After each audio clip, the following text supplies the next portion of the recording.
8:38 en el territorio continental ecuatoriano, buscando la verdad y abogando por la unidad nacional en pro de la paz, la seguridad, el retorno de la normalidad, el trabajo, la producción, la productividad y el poner fin no solo a las movilizaciones, sino al vandalismo y actos terroristas que se han evidenciado durante los últimos días y semanas en el Ecuador. Quiero dar la bienvenida al catedrático y penalista doctor Daniel Curi.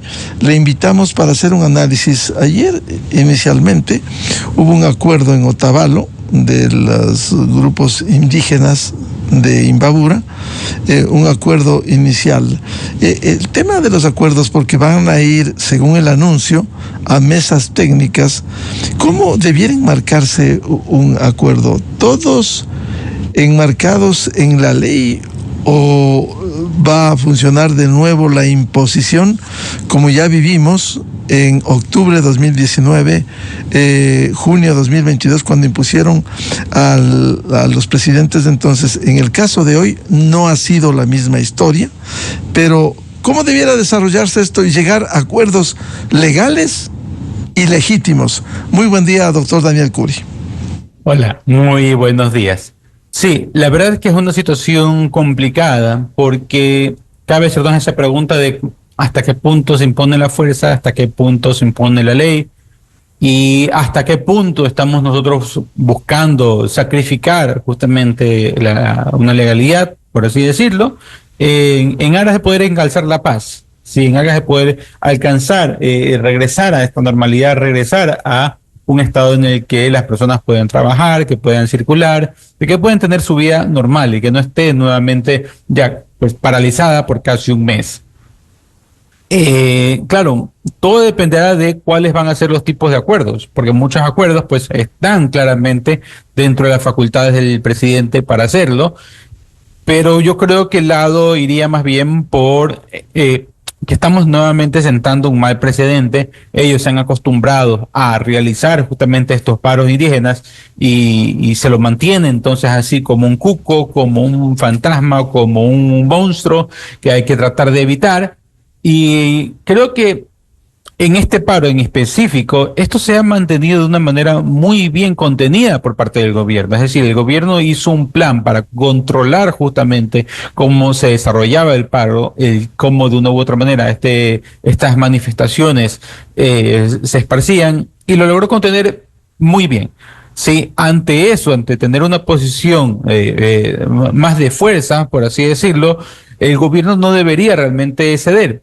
¿Qué es lo que sucede? Que empiezan a haber estos atentados, como el que hubo aquí en Guayaquil, y entonces el gobierno dice, ok, tengo que enfocar mis energías también en otra vía, tengo que enfocar mis recursos en perseguir a estos otros y no puedo mantenerlos justamente aquí con el paro, ¿verdad? Porque tenemos nuevamente una cuestión de un conflicto armado interno, pero nuevamente se abre muchos frentes y quiere tratar de cerrar uno de los frentes de los que políticamente lo puede hacer con menor costo a lo que vendría a ser el frente del narcoterrorismo. Entonces, sí, definitivamente es bueno, es necesario llegar a los acuerdos, pero deja un mal precedente porque al día de mañana nuevamente ellos están en contra de cualquier política que ponga el gobierno y dicen, no, entonces vamos a cerrar las vías y vamos a hacer estas manifestaciones y vamos a causar caos.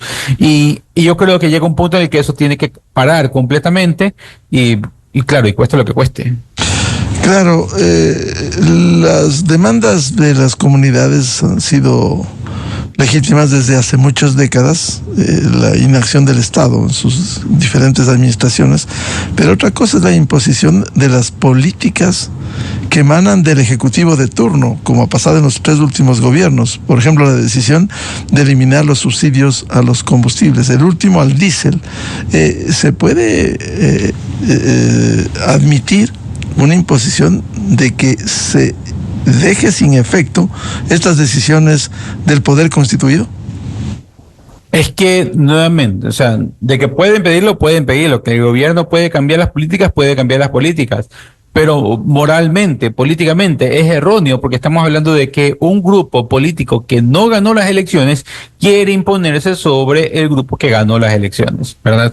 Y esa forma de actuar mediante la fuerza, mediante el amedrentamiento, mediante la protesta, mediante actos que ya claramente son delictivos, ¿verdad? El ataque a bienes privados, el ataque a personas que querían simplemente trabajar, el meterse a las empresas para sacar a los trabajadores y obligarlos a unir al paro, bueno, pues ese tipo de cosas ya está por sobre la ley, ¿verdad? Entonces, sí, definitivamente, las peticiones de ellos, ¿verdad? Son más allá de lo que debería ser.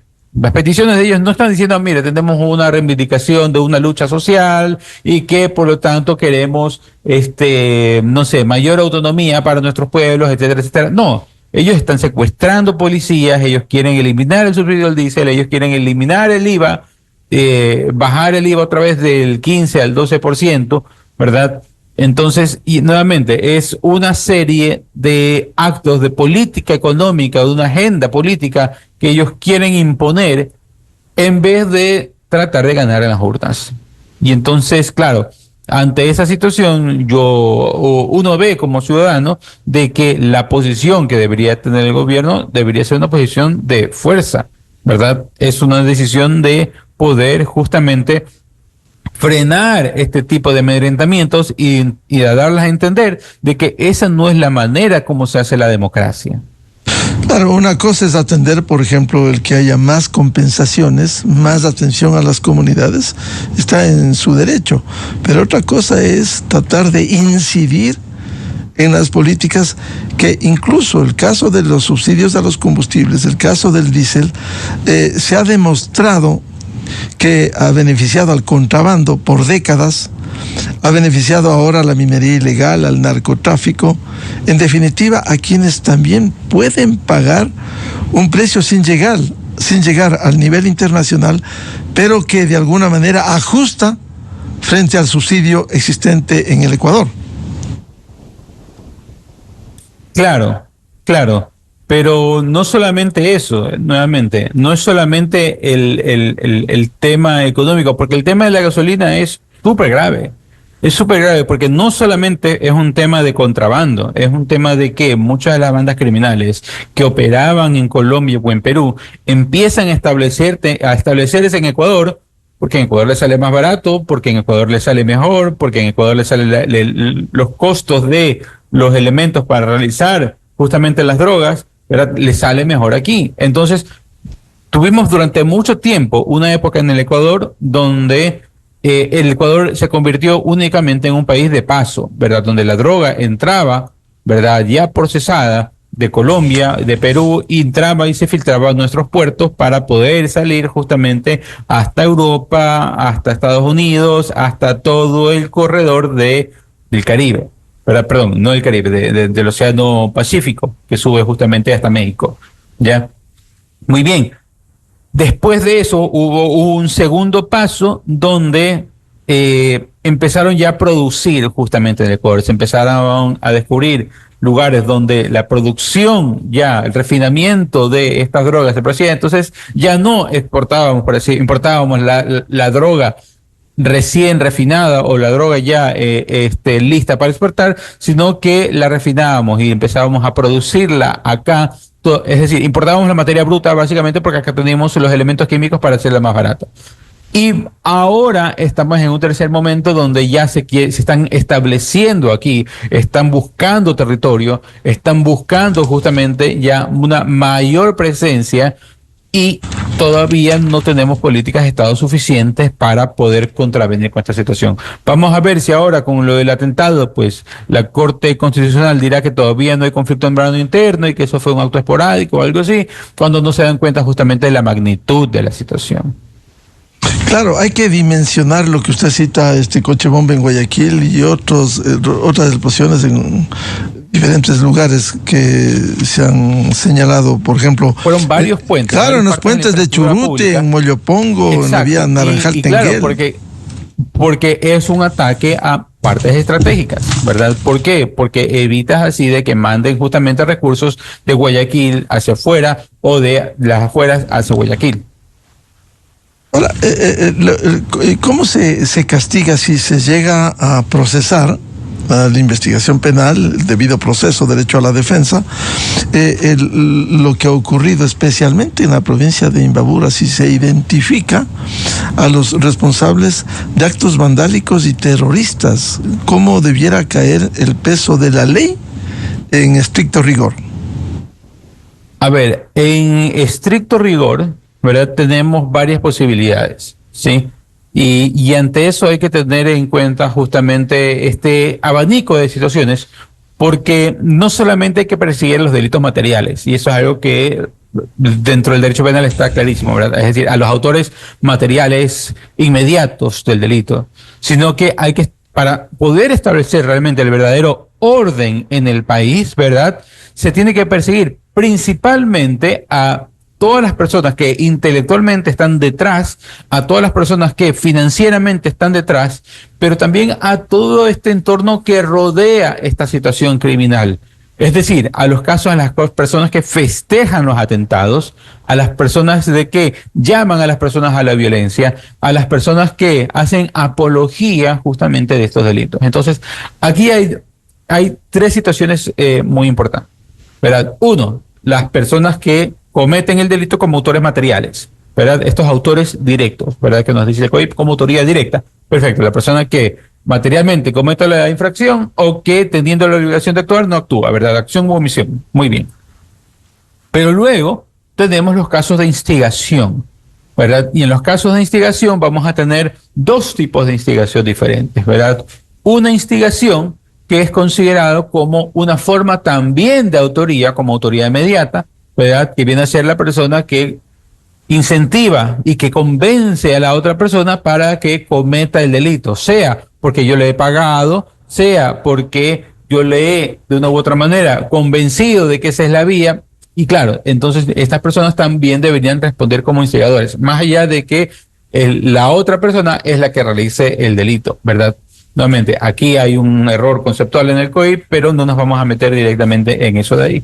Pero también hay otra figura de la instigación, que es la que encontramos en el artículo 363 del COIP, que ya es un delito autónomo, que es justamente aquellos casos donde la persona que públicamente instiga a cometer un delito, ¿verdad?, contra otra persona o contra una institución, y que no puede ser considerada justamente como copartícipe, es decir, que no puede ser considerada penalmente como que definitivamente tú también fuiste autor o que tú llevaste a esta persona a que realice la acción, pero igualmente trataste de instigarlo.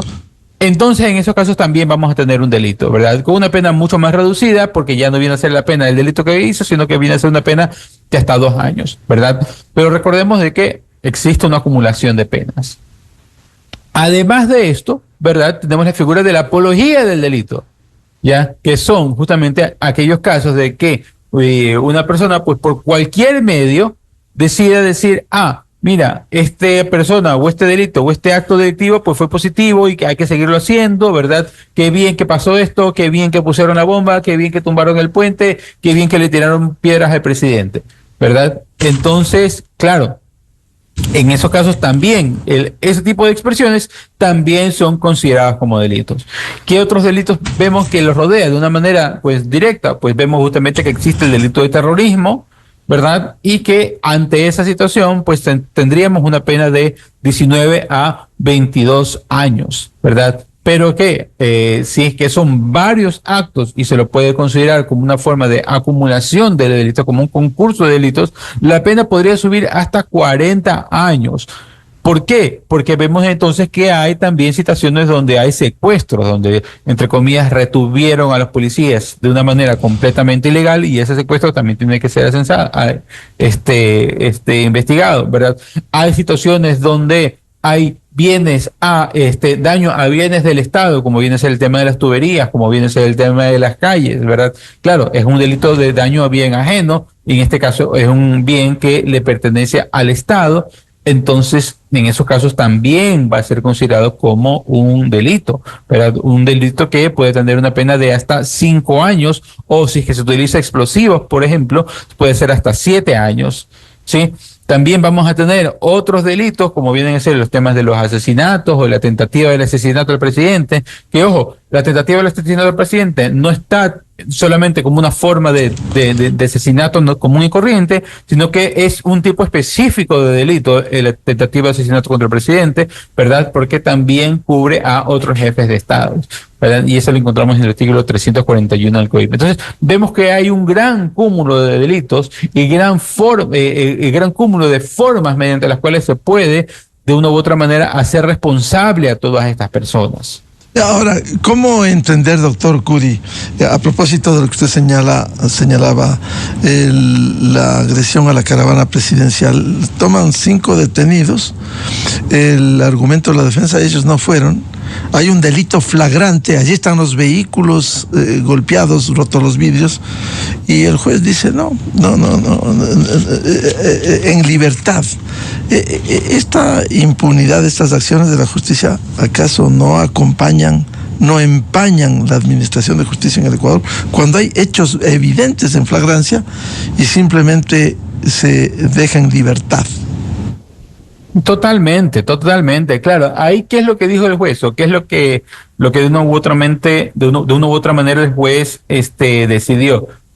Lo que el juez dijo, no, es que cuando los detuvieron no les leyeron los derechos y los trasladaron desde una circunscripción territorial a otra, ¿verdad? Y que por eso entonces no había, no calificó de ilegal la detención de estas personas. Sí, que claro, el juez pues no está entendiendo justamente de que en una situación donde acaban de actuar un grupo de personas inmensas, violentas, tratando de matar al presidente, tratando de tirarle piedras, porque nadie le tira piedras de esa magnitud a otra persona, ¿verdad? Si no es con un ánimo de matarla, o al menos con un dolo eventual, creyendo la posibilidad de que esta piedra pues puede golpearle y puede matar a la persona. Sí, es decir, el medio utilizado en ese ataque era un medio idóneo para causar un resultado de muerte. Y eso está clarísimo, ¿verdad? Pero claro, como era una situación de multitud, a las personas que fueron detenidas no las podemos estar ahí, sentarlas, leerles los derechos, sacar la Constitución de bolsillo y leérselas ahí como si fuese un recital de escuela. No, se lo tiene que llevar a un cuartel, a un lugar seguro, ¿verdad? Para luego entonces poder hacer todo ese procesamiento. Y en ese momento, pues en esa ciudad no había un lugar seguro justamente por el tema del levantamiento. Y el juez no entendió eso, ¿verdad? Y entonces ahí es que vemos justamente que hay estas falencias en el sistema de justicia. Claro, y que genera finalmente impunidad. Genera impunidad. Ahora, además de lo que usted nos ha descrito, doctor Curi, las penas y lo que establece el Código Orgánico Integral Penal, hay un hecho posterior que ya vivió el Ecuador luego de la destrucción que hubo en Quito, octubre de 2019, y los actos vandálicos de junio de 2022. Finalmente, en el ámbito político, se terminó dando amnistía a 268 personas que participaron en esto. Y la Constitución también aquí se usa solo para beneficio de unos y no se aplica en su real dimensión. La Constitución, artículo 120, le atribuye a la Asamblea Nacional conceder amnistías por delitos políticos e indultos por motivos humanitarios. Alguien que está con cáncer terminal, por ejemplo, con el voto favorable de las 2/3 partes de sus integrantes. Y dice, no se concederán por delitos cometidos contra la administración pública, entre otras cosas. Pero, y dieron amnistía. Es decir, esto no genera impunidad en el Ecuador. Lo que pasa es que ahí es donde hay que hacer una separación, ¿verdad? Porque una cosa son los delitos contra la administración pública, que vienen a ser delitos como los de cohecho, peculado, concusión, etcétera, ¿verdad? Enriquecimiento ilícito. Estos delitos que son propios de funcionarios de la administración pública que atentan contra la propia administración, ¿verdad? En cambio, en estos casos estamos contra delitos que van contra la seguridad del Estado o delitos contra la Constitución, sí, por eso es que todos estos delitos como los de tenencia de armas, de explosivos, de espionaje, de terrorismo, de apología, delito, instigación, tentativa, de asesinato al presidente, lo encontramos justamente en un capítulo diferente que viene a ser los delitos contra la estructura del Estado constitucional, así como los delitos contra la seguridad pública especialmente, ¿verdad? Entonces, sí, son dos grupos diferentes. Entonces lo que quiso hacer la Constitución es decir, mira, para estos grupos de los propios funcionarios que han traicionado justamente a su deber funcional como funcionarios públicos, es que no vamos a permitir estas amnistías. Y justamente estos delitos contra la seguridad pública o la estructura del Estado constitucional, en algunos casos pueden considerarse como delitos políticos. El problema es que no hay una definición clara de qué significa un delito político, ¿verdad? ¿Matar a un presidente es un delito político? ¿Verdad? O atentar justamente en actos terroristas es un delito político. De algunas definiciones sí, ¿verdad? Pero nuevamente, la definición de qué es delito político, si es el delito que realizan los políticos o un delito que está políticamente motivado, es una definición muy laxa, muy maleable, y yo creo que, claro, lo hacen a propósito de esa manera para poder en cualquier circunstancia específica, pues, encajarlo. Que la Asamblea en estos casos, pues, debería dar amnistías, pues yo creo que no, porque nuevamente es admitir derrota, es admitir que la fuerza se imponga por sobre la democracia y es una situación de que en cualquier sociedad civilizada, pues, no debe pasar. Y la investigación penal que tiene que hacerse alrededor de los hechos que se han vivido deberá de continuar, y la Fiscalía como un ente independiente y autónomo deberá de seguir con toda la investigación. Claro, y no solo porque aquí hay sesgos. Ahora se habla de violación de los derechos humanos desde la fuerza pública en el uso legítimo de la fuerza. Por cierto, si hay un abuso en el uso legítimo de la fuerza, ya se torna en ilegítimo y también tiene que ser investigado. Por ejemplo, la muerte del comunero Férez en Otavalo. Cierto es, hay que investigar todo esto, pero eso no exime de responsabilidad que no se diga la verdad completa, solo la actuación de la fuerza pública que tiene el uso legítimo de la fuerza para poner orden en el país, y no se habla, no se dice nada de lo otro, los ataques, el vandalismo, la acción inicial que genera reacción de un Estado. No se habla nada, solo se habla de la violación de un sector hacia el otro sector. Es que sí, es una forma de cómo se ha manifestado esta situación. A ver, hay dos fenómenos importantes dentro de lo que viene a ser la política criminal, y más bien lo que viene a ser el tema del uso de los medios o de la narrativa de la política criminal en el mundo actual, ¿verdad? Y uno de ellos, que ha venido teniendo una corriente relativamente fuerte en los últimos 6, 7 años, ¿verdad?, es una guerra en contra de la policía, es una guerra en contra de las fuerzas de seguridad del Estado, porque los empiezan a considerar como entes opresores, los empiezan a considerar como entes alejados de la sociedad y casi que enemigos de la sociedad. ¿Y eso es legal? ¿Eso es legal? ¿Eso es legítimo? Es que ese tipo, estamos hablando de una forma de guerra mediática, ¿verdad? Y entonces vemos justamente de que hay movimientos, por ejemplo, en Estados Unidos, hemos visto muchos movimientos en contra justamente de actuar policiales. Sí, definitivamente las policías son personas, pueden equivocarse, pueden cometer errores, y esos errores, abusos, pues, excesos, delitos, claro, tienen que ser investigados y sancionados. Pero eso no significa de que todos los policías sean malos, de que hay que hacer el defund the police, ¿verdad? Que viene a ser justamente una de estas formas de cómo se hace, y que, claro, y que casi de que la policía no puede tocar ni con un dedito a cualquier ciudadano, porque entonces viene a ser un actor fascista, casi, ¿verdad? De que viene a ser de la Gestapo. Claro, los unos armados, incluso con armas artesanales, pero se ha evidenciado, hay tomas, hay pruebas. Es que no solamente son armas artesanales, ¿verdad? No solamente son armas artesanales, y son fusiles, y más aún, ¿verdad? Nosotros vemos de que los policías, para ir a combatir estas manifestaciones, no van con armas letales, ¿verdad? No las usan, ¿ya? Y de repente entonces muestran fotos de que, no, miren, aquí está la bala, y es una bala nuevita, y que supuestamente esa es la bala que utilizó el policía, pero los policías no andan con balas así tirándolas como que si fuesen regalos de piñata, ¿Sí? Entonces, hay que ver justamente de dónde viene esta narrativa y qué es lo que esta narrativa quiere imponer, ¿verdad? Entonces, si vemos que la policía no está utilizando material letal y una persona muere por impacto de bala, lo que se tendrá que ver es justamente, es decir, cuál es el tipo de bala que se utilizó, cuál es el calibre, cuál fue la distancia, cómo estaba esta persona parada, si la persona cuando la recibió en el frente y por detrás, y si la recibió de frente cuando estaba corriendo fuera de la policía. Entonces, claro, la bala vino desde el otro lado, de los manifestantes, ¿verdad? Entonces, son todo este tipo de cuestiones que se necesita justamente poder hacer una debida investigación, ¿verdad? Ahora bien, como se quiere imponer una narrativa, en la imposición de esta narrativa, en esta imposición de decir, no, aquí la policía es la mala, aquí la policía merece entonces ser castigada, merece que se le quiten los recursos y nosotros podemos seguir haciendo el caos, lo que genera justamente es eso, es mayor inseguridad, mayor desorden. Bien, como siempre, muchas gracias al doctor Daniel Curi, catedrático y penalista, para ilustrarnos sobre las secuelas de los actos de violencia y de terrorismo que ha vivido y vive el Ecuador penosamente durante los últimos tiempos. Daniel, muy amable. Muchas gracias a usted y muy buenos días a los radioescuchas. Muy gentil por ilustrarnos en este tema.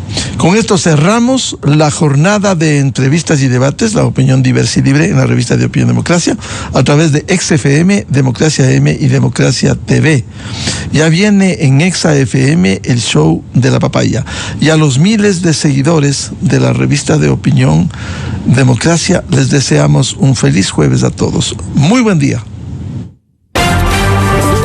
La revista de Opinión Democracia, buscando la verdad.